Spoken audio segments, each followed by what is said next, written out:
Makanya saya itu kenangan saya terbaik dalam membela Allah dan Rasul.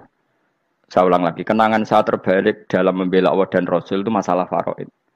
Dulu mungkin banyak yang ingat lah ketika tahun berapa lupa saya, tapi ada seorang menteri dan pakar Islam menggulirkan isu hak waris itu sama, lelaki dan perempuan sama, alasannya karena perempuan sekarang kerja.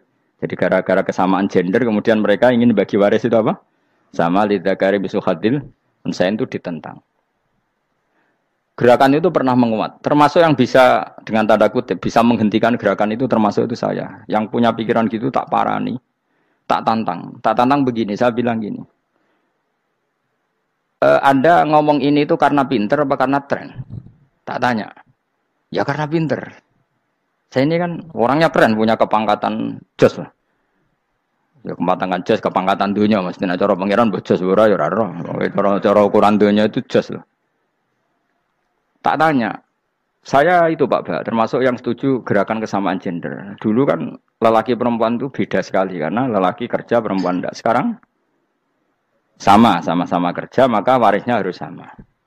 Terus saya tanya gini, lalu penyebab warisan itu kerja apa lelaki? Dia jawab kerja. Dia nggak ngerti kalau ngadepin saya. Saya ini kan orang alim yang biasa belajar mantek. Dia ini raro nak aku ngalim. Sembrono ya jadi ini.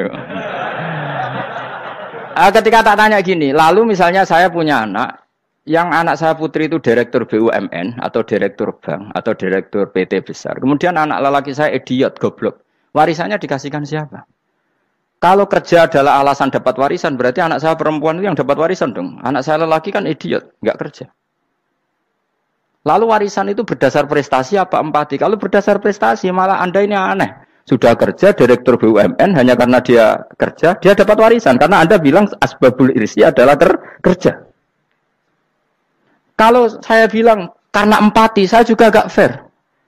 Yang kerja juga butuh modal gak saya warisi, tapi yang idiot tak warisi karena warisan berdasar empati.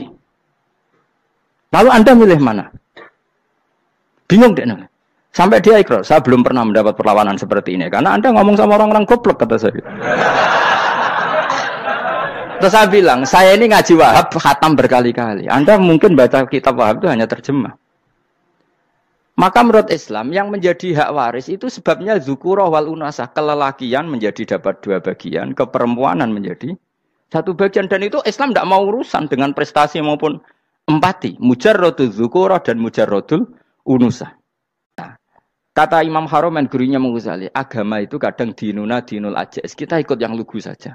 Allah bilang lelaki dapat 2 bagian dari perempuan. Ya lelaki ya yang punya alat kelamin, penis. Perempuan yang punya farji, ya sudah gitu aja. Gak usah ruwet-ruwet.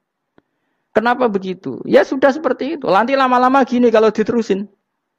Ada seorang dokter fikih perempuan. Dia menguasai fikih sholat. Ruhin lanang tapi gak menguasai fikih sholat. Rohnya mau pesolatan misalnya. Lalu yang jadi imam siapa kalau berdasar prestasi? Perempuan dong, karena dia doktoral fikus sholat, dia menguasai aneh-anehnya sholat. Goro ibu masaili sholat dia menguasai. Sementara Rukin takoi sholat itu apa Rukin? Pokoknya ini gugus ngadeg terus lugu, terus ngadeg balik. Apa? Ada ngulang. Nak salam ngalerin. Dia tahunya hanya itu dok. Lalu kalau nuruti imam sholat adalah yang terpandai dalam fikus sholat, tentu yang imami perempuan. Tapi agama ini tidak seperti itu. Pokoknya wong lanang ngimami. Wong itu. Jadi makanya kata Imam Haromen dinuna dinul ajais. Sampai Said Muhammad itu sering ngutip beliau ngintikan Allahumma imanan ka imanil ajais ya Allah. Semoga iman saya menerima konsep engkau itu ka imanil ajais. Imannya wong wedok-wedok sing lugu. Ajis itu perempuan lugu yang sudah sepuh. Jadi misalnya ngukur anak seneng ya anak kono gedang goreng, ngekei duwe, ya lugu saja. Itu bagus. Daripada kamu pakai argumentasi. Karena argumentasi ini sebetulnya kelihatan cerdas. Tapi ada kebodohan masif. Karena tadi, kalau hak waris kita otak-atik dengan prestasi, maka yang pro empati akan protes. Paham ya? Masa yang sudah kerja dikasih banyak, yang idiot enggak? Tapi kalau berdasar empati juga aneh. Masa dapat warisan harus goblok dulu, harus kecelakaan dulu.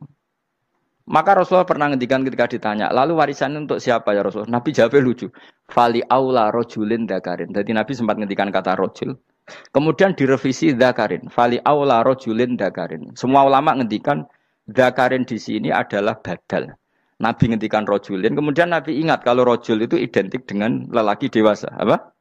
Kemudian Nabi mengulang lagi zakarin, tidak harus dewasa, yang penting lelaki. Jadi meskipun baru lahir, kalau dalam keadaan baru lahir namanya apa? Kan zakarin kan? Belum bisa dikatakan rojul. Paham ya? Nabi ngulang 2 kali. Fali aula rojulin zakarin. Ini penting saya utarakan supaya clear. Jadi agama itu gak usah diotak-atik.